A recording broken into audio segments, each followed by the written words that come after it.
The prices of bottled and canned drinks could soon rise as much as between 25 cents and 60 cents when a new beverage return scheme kicks in from April. That's according to some major importers and small retailers who say they will struggle with multiple fees. And for more on this, Claudia Lim joins us in the studio for more. Now, Claudia, can you tell us more about the scheme? Now, the Beverage Container Return Scheme, or BCRS, is a national scheme that aims to cut waste and boost recycling. So the scheme, it is managed by a consortium of major beverage producers. So we have Coca-Cola, we have F&N, and also Pokka, and it's supervised by the National Environment Agency. So how it works is that, consumers like you and I, we will, in theory, pay 10 cents more for bottles and cans between 150 ml to 3 litres.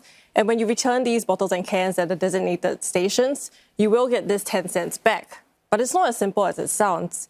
So from my conversations with retailers and importers, some will be more impacted than the others. And that's because of the upfront cost of the scheme. And all drink producers and retailers, they will have to comply with new rules. So some of these fees include those to register your product, to also replace overseas barcodes, and also fees to ensure traceability. So let's find out how these fees goes into a price of a can. A cold canned drink can cost as little as 70 cents right now at some heartland grocers that rely on cheap imports from Thailand or Indonesia. Locally produced ones are closer to $1. But discount retailers say the price gap may soon narrow because of the fees they must pay in the Beverage Container Return Scheme. And I'll have no choice but to impose that cost onto the consumers. And it's just going to increase the price overall in the market. For example, a can of 100 plus, if it goes from 70 cents to 85 cents, instead of buying 3 or 4, they might only buy 1 or 2. So it will change the whole aspect and the whole game of, drinks and beverages being sold in the market.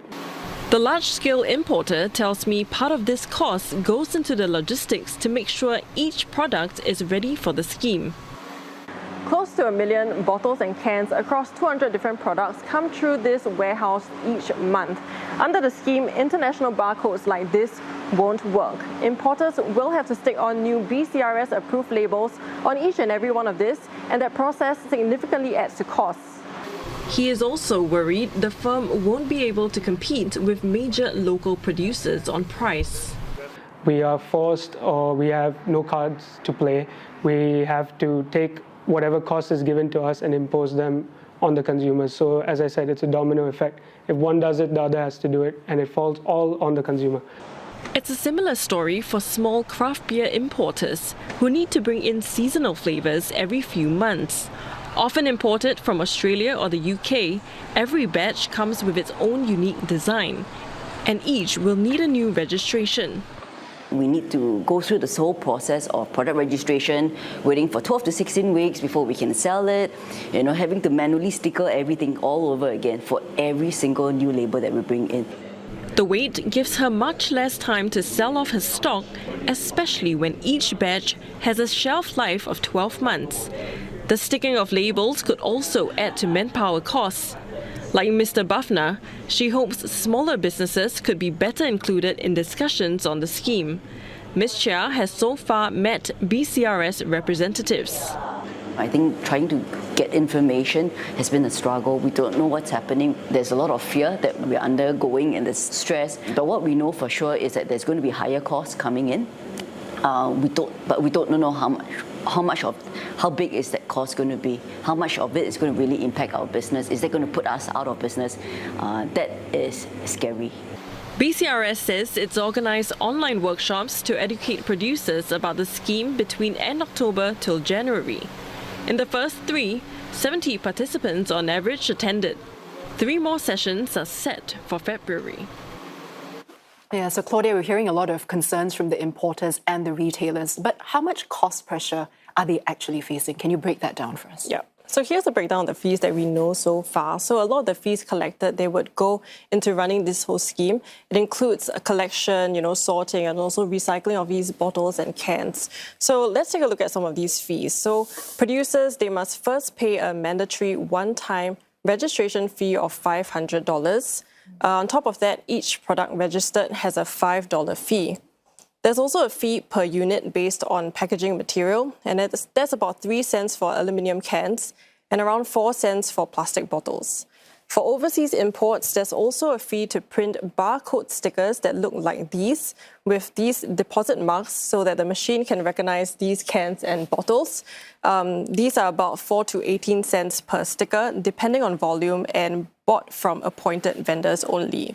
And don't forget, there are also Nutri-Grade stickers that some drinks will need on top of this.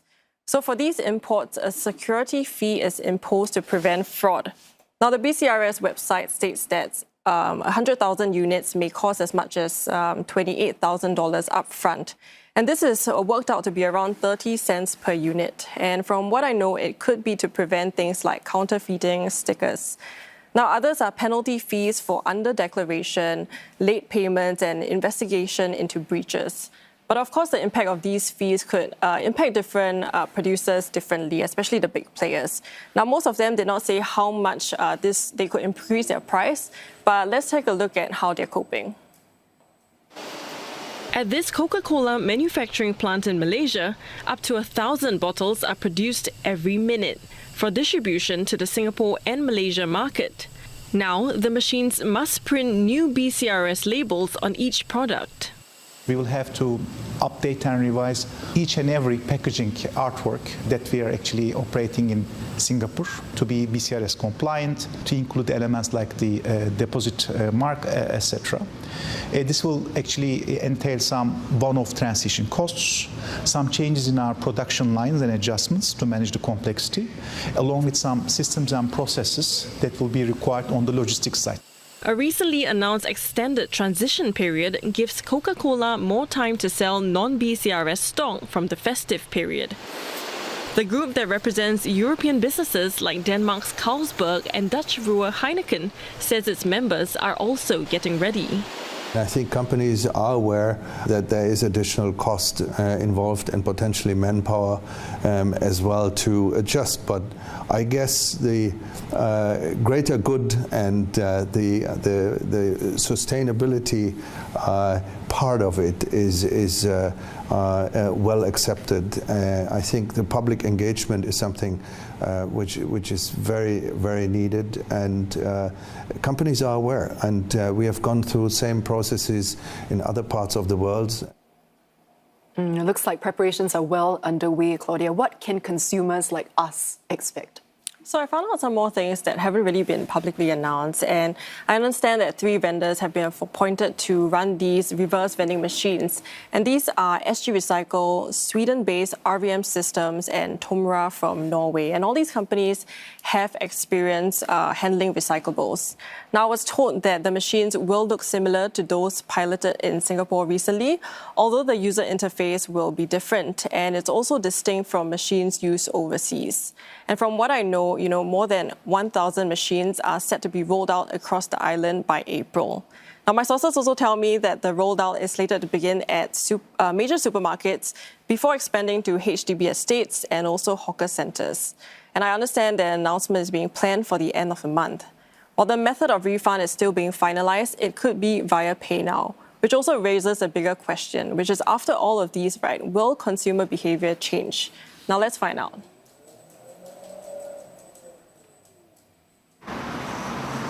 Singapore's household recycling rate in 2024 fell to a record low of 11%. That's despite initiatives meant to encourage recycling, from blue boxes distributed to homes to recycling bins placed across the island. Months before the Beverage Container Return Scheme kicks in, some Singaporeans are still unaware, but they say it could work. Actually, usually I will recycle, so regardless of the 10 cents deposit or what, I think shouldn't influence much for me lah. I think what we have now are the blue bin, so I think segregation is an issue now. I think you encourage more people to recycle lah, because we cannot afford to waste plastic also lah. It's not good for our country also. Actually, those countries in Europe are already doing this, and people are really following it, so I think it will be a good movement. Some say they are more likely to recycle if the BCRS machines were placed in convenient places. And one green group says the machines must also be easily accessible to low-income groups. First of all, there's an increase in cost. A lot of times, the education may not reach them as well. And because of that, they may not want to buy the different beverages that they originally preferred. So I think what is important is that we need to ensure that the education comes from a whole of society approach. Zero Waste Singapore has rolled out recycling hubs like these in Pioneer and Queenstown. The organisation says it's working with NEA to put BCRS-approved reverse vending machines and these recycling hubs. They say that clustering several of these machines together, like the ones for cardboard, e-waste or clothes, help to improve on-site recycling and deliver higher recycling rates. Since last year, almost 5 tons of clean recyclables have been collected, with less than 5% contamination rate, a far cry from the national rate of about 40%. These hubs will soon be upgraded with reusable bag racks and refill stations. 8 more locations are being planned. Now, Claudia, as we gear up for the April rollout, are there any success stories from overseas that you can share with us? Now, currently, Singapore's plastic recycling rate is at 5%. But if you look around Asia, actually Taiwan, they have a very similar deposit system. And they are reaching PET bottle recycling rates of around 95%. And if you also look at Europe, we have Germany, we have Norway. They also have similar system in their own countries. And they've reached at least 90% of PET recycling rates. Now, one economist that I spoke to, he specializes in consumer behavior. And he was saying that this 10-cent deposit will move the needle. And that's because, consumers, importers, and also suppliers, they're all within this system. And it's much more effective than the government just giving out monetary handouts. Getting everyone in the entire ecosystem will make everybody on the same page in a way. I think the goal here is to deliver lasting impact for Singapore, and to do so, it takes community effort to do that, and not just a single stakeholder. So the government incentivize people through a monetary or point system. It's not going to be sustainable, and it's just a one-off benefit. Of course, while not ideal, there might be some loopholes. So speaking to some of these industry players, they are saying that they're worried that people could bring in drinks under 150 ml or, paper packet drinks or even glass bottles, and these don't fall under BCRS. Now, NEA says it will take action against people who were found to be non-compliant and not bringing in non-BCRS cans or bottles from the 1st of October this year. Claudia, thank you so much for that report. I've been chatting with Claudia Lim on the Beverage Container Return Scheme.